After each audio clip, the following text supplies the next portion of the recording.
Skyward Sword was a very divisive game when it first dropped 13 years ago.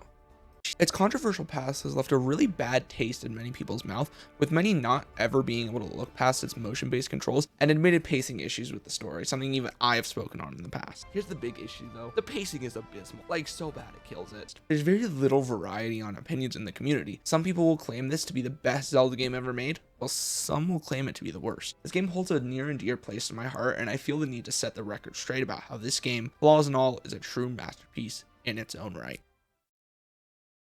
Spoiler warning for a 13-year-old game. The good. Okay, I'm going to say something a little controversial here. This game has my favorite portrayal of Link and Zelda. Sorry to all the Breath of the Wild truthers, but the pairing in this game are just better. They have the cliche of being childhood friends with something a little more bubbling on the surface, and the obvious romantic tension between the two is so amazing. This tension between the two is a driving factor of the narrative. Without it, Link as a character, as well as this game, would not work nearly as well as it does. Speaking of Link, this version of Link is so spectacularly emotive, and without saying a word, by the end of the game, you feel as though you can understand him and what he wants to accomplish. But more importantly for the narrative, why he wants to accomplish it. The character building as a whole in this game is quite possibly unmatched in the series. I remember being a little 12-year-old boy watching the end of the game where Fi, Link's companion, reabsorbs herself into the newly forged Master Sword for the rest of time. The music slowly started to swell, and I realized Fi wasn't saying goodbye. She was just saying that she had and always will be there for Link. And I am not ashamed to admit that I bawled like a baby while that damn song was playing. Okay, if we're talking about good things, I have to talk about this. The music is unmatched. Sorry once again for the hot take, but you cannot beat this amazing orchestral OST. There's not a single bad song in here. Not one. The game's music genuinely makes you feel. It is so amazing and making you feel exactly how the characters should and do feel. The OST is also so incredibly creative for what it does. It is the worst kept secret in the Zelda community that the Ballad of the Goddess, basically the game's main theme, is just Zelda's Lullaby but backwards. The OST has so much genius across all of its discography, and I genuinely could not recommend just sitting and listening to it anymore. Okay, I want to discuss one last thing in this session, and it's kind of a wild card. The story of this game is genuinely incredible. Every detail of good I mentioned in this section is all grafted together beautifully in an incredible and breathtaking plot, which I cannot get enough of, frankly. The reason why this might be shocking is, well, here's the big issue though. The pacing is abysmal, like so bad it kills it, and admitted pacing issues with the stories. The main characters all have a role which they fill and play to perfection. The pacing issues do pop up, which we will talk about in a later section, but for now, I just want to focus on how incredible this story is. The twists are all thought out and work well with what we, the audience, know. The plot, with its pacing issues and all, is genuinely exquisite. Okay, we've gotten my favorite part of the video out of the way, so now we have to deal with the bad. Okay, let's talk about motion controls. The black sheep of this game, its most defining feature, is also sadly one of its worst. Like, I'm sorry, the motion controls kind of suck. I'm not even coming into this as a motion control hater. I think if properly utilized, they provide an engaging and transportative experience where you truly feel like one with your character. But Skyward Sword kind of struggles with this, if we're being honest. Swordplay in this game is exquisite. The only thing is that the technology is just a bit weird. Mostly I'm talking about the Switch version here, but the Wii version also does struggle with this, just to a much lesser degree. They suffer with the issue of the controller movements not matching what you're doing, eating your inputs, or just doing the complete opposite. This is just never resolved. It's kind of just an, oh, you'll get used to the gameplay not being great, which is really not encouraging to the new players. This game also struggles to utilize its world building to the fullest, in my opinion. Like, we have this huge backdrop of war a long time ago, but we don't really see too many consequences of this.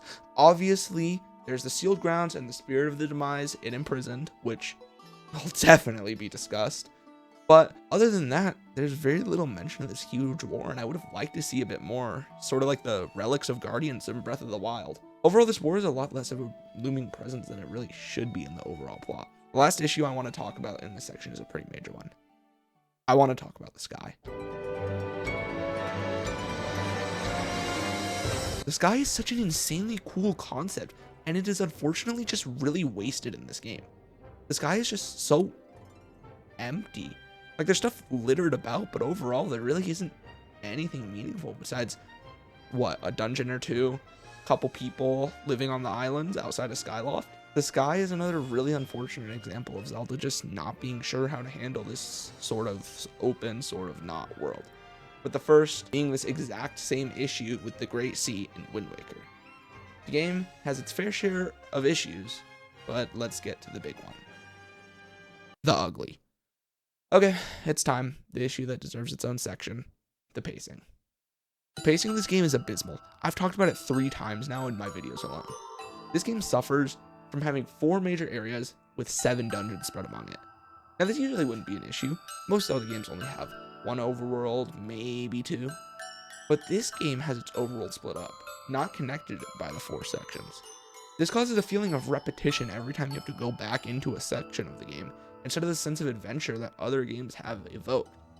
This game does this by making the mistake of using up all of its land and opportunities when you first enter at the start, so that when you double back it feels almost unearned and happens only to move the plot forward. Which, I mean, obviously it does, but like, you know, in a better story, the doubling back should feel necessary and earned. Actually, a perfect example of this is the underground Hyrule Castle in Wind Waker. You visit there a grand total of 3 times, but each time there is a reason for. Each time you get something new and are able to progress down there in ways that you hadn't been able to previously. In Skyward Sword, however, this can't really be said. The things you need to accomplish in order to access the new dungeons are borderline filler. Okay, speaking of filler, let's talk about the big black sheep of this game. The Imprisoned. I want you to hear me when I say this. No, really listen. Come here. This boss is fucking horrible. Like, holy shit. This boss is so utterly unfun that even the goat Groose can't make it enjoyable. The Imprisoned just keeps throwing at you. You slice the little toes for the first one and kill him. Second time's around, oh no, he has arms. But on the third time, he has wings. He has a halo. He becomes a angel of death. What the Sorry. Deep breaths. Sorry. This boss just really irks me. It feels so out of place every time. All 3 times. This boss really just feels like a stick in the mud. It totally destroys what you were doing before, instead making you opt to fight a giant black blob. This boss is a prime example of the pacing issue. It is so very awful, and it's just overall not any fun. This kind of concludes what I have to say on this for now. The pacing is slow and just not good and unfun. Moving on. My final thoughts. Okay, despite the rant I just went on in the last chapter, I really love this game so much. Honestly, probably my favorite, despite last video I only gave it an A tier. I overall love this game, but to love something is to really accept it, flaws and all.